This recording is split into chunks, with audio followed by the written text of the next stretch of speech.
हर हर महादेव। श्री शिवाय नमस्तुभ्यम। ओम नमः शिवाय। कैसे हैं आप सब? अगर लाइफ में कुछ अच्छा नहीं भी चल रहा है तो अब सब कुछ अच्छा होने वाला है, क्योंकि हम सब आ गए हैं भोले बाबा की शरण में और सारी समस्या का हल है एक लोटा जल। सबसे पहले तो आप सबको धनतेरस की हार्दिक शुभकामनाएं और साथ ही साथ दीपावली की भी हार्दिक शुभकामनाएं। हम तो भोले बाबा से बस यही प्रे करेंगे कि हम सब पर माता लक्ष्मी की कृपा हमेशा बनी रहिए। तो आइए आज के नए उपाय के बारे में जानते हैं, जिसको पंडित जी ने अपनी कथाओं में बताया है। यह उपाय आप धनतेरस के दिन भी कर सकते हैं, और यदि आप धनतेरस के दिन नहीं कर पा रहे हैं किसी कारणवश, तो आप यह उपाय दीपावली के दिन अवश्य करें।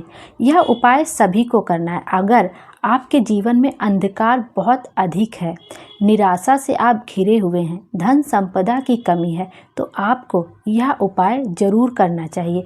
माता लक्ष्मी का वास नहीं है आपके घर में, दुर्भाग्य आपके घर से दूर ही नहीं हो रहा है, व्यापार अच्छा नहीं चल रहा है, धन की अपार कमी है, तो यह उपाय तो निश्चित तौर पर या तो धनतेरस को कर लीजिए, और धनतेरस पर नहीं भी कर पा रहे हैं तो दीपावली के दिन यह उपाय अवश्य करिए।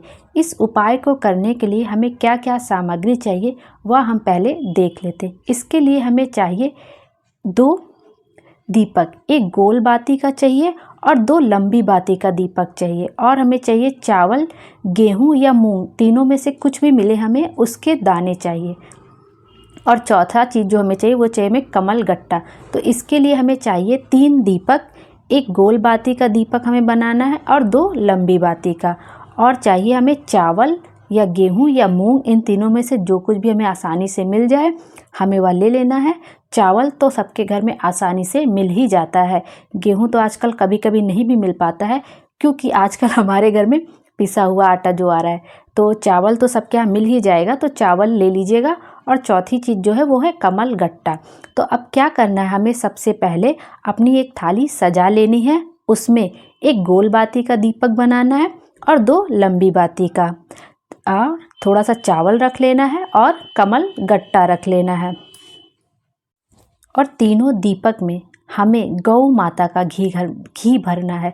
आप भैंस का घी यूज मत करिएगा, आप जो पतंजलि का गौ माता का घी आ सकता है वो भी यूज कर सकते हैं, या तो आपके घर में जो गाय का दूध आता है उसका घी बनाया गया हो तो आप उसका भी घी यूज कर सकते हैं, लेकिन ध्यान रखिएगा कि गौ माता के ही घी होना चाहिए। इन सबको एक थाली में आप अच्छे से सजा लीजिए। वैसे तो हमें आटे का दीपक बनाना चाहिए, गुरुजी ने बताया था, लेकिन उन्होंने साथ में यह भी कहा था कि अगर आप आटे का दीपक नहीं बना पा रहे हैं तो आप मिट्टी के दीपक का भी उपयोग कर सकते हैं। तो इन सब को करने के बाद आपको दीपक जलाना नहीं है, सिर्फ इनको तैयार करके अपनी थाली में अच्छे से रख लीजिए। उसके बाद आप इन दीपक को लेकर शाम के समय सबसे पहले आपको जाना है बेलपत्र के वृक्ष के नीचे।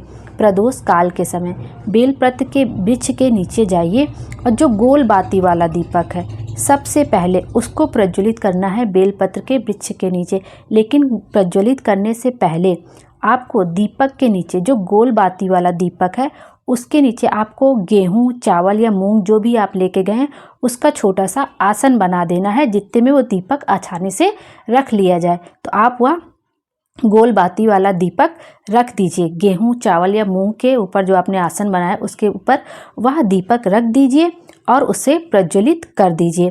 गोल बाती का दीपक बेलपत्र के नीचे लगा दीजिए और माता लक्ष्मी का ध्यान करिए, और प्रदोष के काल के समय ही यह उपाय करिएगा, क्योंकि इस दिन धनतेरस के दिन प्रदोष भी पड़ रहा है और शुक्रवार भी पड़ रहा है, और शुक्रवार का दिन तो माँ लक्ष्मी को वैसे भी बहुत अधिक प्रिय होता है, और उस दिन शुक्रवार के दिन माँ लक्ष्मी सुबह से लेकर शाम तक बेलपत्र के वृक्ष के नीचे निवास करती हैं। तो आप यह काम करिएगा कि बेलपत्र के वृक्ष के नीचे सबसे पहले गोल बाती का दीपक लगाना है। उसके बाद थाली में रखी हुई चीज़ों को लेकर आप अपने घर की तरफ आ जाइए, और सबसे पहले आपने दरवाजे पर पहुंचकर, दरवाजे के जब मुख्य द्वार पर आप पहुंच जाइए, तब अपने घर के राइट हैंड साइड की तरफ, जहाँ से आपका मेन गेट शुरू होता है, जहाँ से आप घर के अंदर प्रवेश करते हैं, उसी पे अपने राइट हैंड साइड दाहिने तरफ आपको एक लंबी बाती का दीपक लगाना है और माँ लक्ष्मी का स्मरण करना है।